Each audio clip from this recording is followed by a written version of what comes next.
الحمد لله القائل: يا أيها الذين آمنوا لا تخونوا الله والرسول وتخونوا أماناتكم وأنتم تعلمون. أشهد أن لا إله إلا الله وحده لا شريك له، وأشهد أن محمدا عبده ورسوله. اللهم صل وسلم على سيدنا محمد وعلى آله وصحبه أجمعين. أما بعد، فيا أيها المسلمون اتقوا الله، أوصيكم وإياي بتقوى الله فقد فاز المتقون. قال الله تعالى: يا أيها الذين آمنوا اتقوا الله حق تقاته ولا تموتن إلا وأنتم مسلمون. Muslimin yang dirahmati Allah Subhanahu wa taala sekalian, saya menyeru agar kita bersama-sama meningkatkan ketakwaan kita kepada Allah Subhanahu wa taala dengan melaksanakan segala perintah dan meninggalkan segala perkara yang dilarangnya. Semoga kita semua diberikan kebahagiaan dan kejayaan di dunia dan di akhirat. Pada hari yang mulia ini, mimbar akan membicarakan khutbah yang bertajuk "Kerja bukan sekadar mengejar habuan". Muslimin yang berbahagia, kita sebagai khalifah di atas muka bumi ini sebenarnya memikul amanah dan tanggungjawab yang besar dalam memakmurkan kehidupan.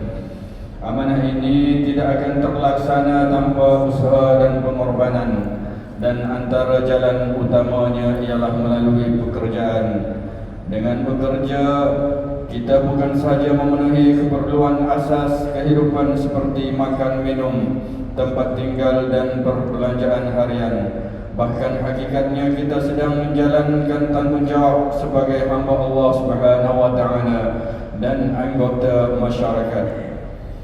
Dalam pada itu, Islam sangat menitikberatkan usaha mencari rezeki yang halal. Sikap malas dan suka bergantung kepada orang lain tanpa keperluan adalah sifat yang ditegak.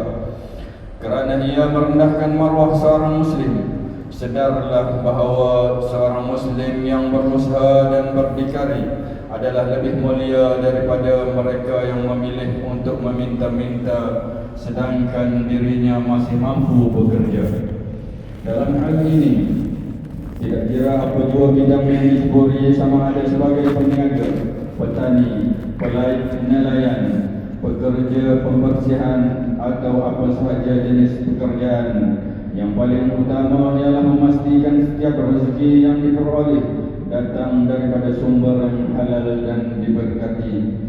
Rasulullah SAW sendiri mengajar kita tentang nilai usaha dan maruah dalam bekerja. Hadis yang diriwayatkan daripada Az-Zubair bin Awam radhiyallahu anhu bahwa Rasulullah sallallahu alaihi wasallam bersabda: "La ya'khudha ahadukum hamlahu fayatiya bi huzmatil hatab 'ala dhahri fayabi'aha fayakuffa Allahu biha wajhahu khairul lahu min an yas'ala an-nas a'tahu aw man'ahu." Sekiranya seseorang daripada kamu memikul kayu api pada belakangnya lalu menjualnya, maka Allah Subhanahu wa taala akan menahan air mukanya memelihara maruahnya dengan asbab memikul kayu api itu. Lebih baik baginya daripada dia mengemis dan meminta-minta daripada orang lain, kerana boleh jadi orang itu memberi kepadanya atau tidak memberi apa-apa. Riwayat Al-Bukhari. Muslim yang dimuliakan, hakikatnya konsep ibadah dalam Islam bukan hanya terbatas kepada ibadah khusus seperti solat, puasa dan zakat. Bahkan sebenarnya merangkumi ibadah umum dalam seluruh aspek kehidupan, termasuk pekerjaan seharian.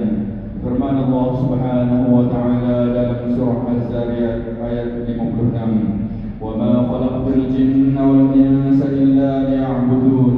Dan ingatlah, aku tidak menciptakan jin dan manusia melainkan untuk beribadah kepadaku. Ayat ini memberi kefahaman bahawa seluruh kehidupan kita adalah ibadah apabila dilaksanakan dengan niat yang betul dan menepati syariat.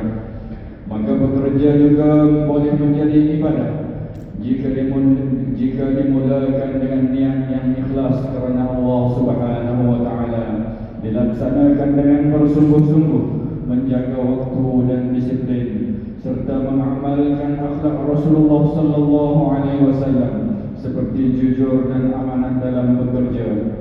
Namun, apakah nilai semua usaha dan kesungguhan itu jika kita masih lalai dalam menunaikan solat dan kewajipan asas seperti seorang Muslim? Apalah gunanya mengejar keuntungan tetapi mengabaikan hubungan dengan Allah Subhanahu wa taala. Sebab itulah, pastikan setiap pekerjaan yang kita lakukan bukan sekadar memenuhi tuntutan dunia, tetapi menjadi jalan untuk mendekatkan diri kepada Allah Subhanahu wa taala, agar hidup kita sentiasa diberkati dan tidak menjadi sia-sia di sisinya. Sidang Jumaat dan warga kerja sekalian, dalam usaha menjadikan pekerjaan sebagai ibadah, kita wajib memastikan bahawa setiap rezeki yang diperolehi berada dalam batas yang dihalalkan oleh syarak. Kita juga perlu insafi bahawa setiap perkara yang haram tetap haram hukumnya, walau sebaik mana sekalipun niat di sebaliknya. Islam tidak pernah merestui sesuatu yang haram dijadikan jalan untuk mencapai tujuan yang baik. Kerap kali kita dengar ungkapan matlamat menghalalkan cara yang dijadikan alasan untuk mengejar habuan melalui kerja-kerja batil. Itu tidak benar sama sekali. Sebaliknya, Islam mewajibkan umatnya mencari rezeki hanya melalui cara yang halal. Oleh sebab itu, sesiapa yang mengumpul harta melalui amalan riba, rasuah, hiburan yang haram, perjudian atau apa-apa amalan yang terlarang, maka harta tersebut bukan saja tidak diberkati, bahkan menjadi beban dosa yang akan dipertanggungjawabkan di hadapan Allah Subhanahu wa taala pada hari akhir kelak. Dalam pada itu juga kita mesti menjauhi sikap-sikap seperti malas, culas, suka bertangguh, pergaulan bebas antara lelaki dan perempuan tanpa sebarang urusan dan sebagainya. Kerana semua ini bukan sahaja menjejaskan produktiviti, bahkan mencerminkan kelemahan dalam melaksanakan pekerjaan serta pengabaian terhadap amanah yang telah diberikan. Sepatutnya kita menjadi pekerja yang berdisiplin, beretika dan bertanggungjawab, agar setiap pekerjaan yang kita lakukan dinilai sebagai ibadah di sisi Allah Subhanahu wa taala. Firman Allah Subhanahu wa taala dalam surah At-Taubah ayat 105, wa qul i'malu fasayarallahu 'amalakum wa rasuluhu wal mu'minun wa saturadduna ila 'alimil ghaibi wasyahadati fayunabbi'ukum bima kuntum ta'malun. Dan katakanlah wahai Muhammad, beramallah kamu dengan segala yang diperintahkan, maka Allah dan Rasulnya serta orang yang beriman akan melihat amalan kamu itu, dan kamu akan dikembalikan kepada Allah yang maha mengetahui sesuatu yang baik dan yang nyata. Lalu dia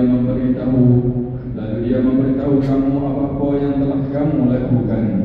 Sidang Jumaat yang dikasihi, bersempena dengan hari pekerja pada hari ini, mimbar menyeru seluruh warga kerja agar menghargai pekerjaan yang Allah Subhanahu wa taala kurniakan kepada kita dengan melaksanakannya secara bersungguh-sungguh dan ikhlas, kerana kita semua akan mendapat pekerjaan. Kerana tidak semua orang mendapat pekerjaan seperti yang kita ada sekarang. InsyaAllah, dengan niat yang ikhlas dan usaha yang bersungguh-sungguh, setiap pekerjaan akan menjadi ibadah, diberi ganjaran pahala serta membawa keberkatan dalam kehidupan. Saudaraku yang dirahmati Allah Subhanahu wa taala sekalian, mengakhiri khutbah pada hari ini, mari kita sama-sama menghayati beberapa pengajaran yang boleh dijadikan pedoman dalam kehidupan seharian kita.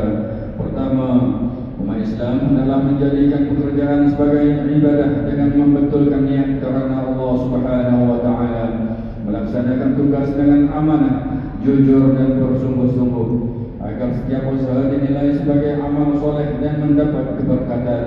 Kedua, Umat Islam adalah memastikan setiap rezeki yang diperoleh datang daripada sumber yang halal, serta menjauhi segala bentuk pekerjaan dan amalan haram seperti riba, rasuah dan penipuan. Kerana matlamat yang baik tidak boleh dicapai melalui cara yang salah. Ketiga, umat Islam adalah berdisiplin dan bertanggungjawab dalam pekerjaan dengan menjauhi sikap malas, culas dan bertangguh. Di samping tidak mengabaikan kewajipan asas seperti solat, agar kehidupan seimbang antara tuntutan dunia dan akhirat. A'udzu billahi minasyaitonir rajim. Walladzina hum li amanatihim wa 'ahdihim ra'un walladzina hum 'ala salawatihim yuhafizun. Ulaika humul warithun alladzina yarithuna al-firdausa hum fiha khalidun. Dan orang yang menunaikan amanah dan janji mereka, dan orang yang memelihara salat mereka, mereka itulah orang yang akan mewarisi syurga Firdaus, dan mereka kekal di dalamnya. Surah Al-Mu'min ayat 8 hingga 11. Barakallahu li wa lakum fil Qur'anil azim, wa nafa'ani wa iyyakum bima fihi minal ayati wa dhikril hakim. وتقبل مني ومنكم تلاوته إنه هو السميع العليم. أقول قولي هذا وأستغفر الله العظيم لي ولكم ولسائر المسلمين والمسلمات فاستغفروه إنه هو الغفور الرحيم.